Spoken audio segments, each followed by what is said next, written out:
hans apotek. När jag tittade närmare på fånen såg jag att han ylade mot månen. Au!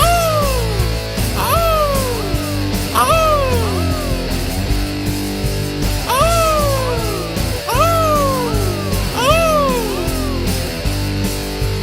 Han såg på mig mycket allvarlig. Då insåg jag att han var farlig. Och jag höll på mig att skita när han mig försökte bita.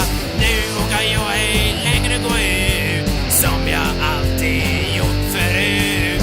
För jag är rädd att se stå krull när månen är stor och full.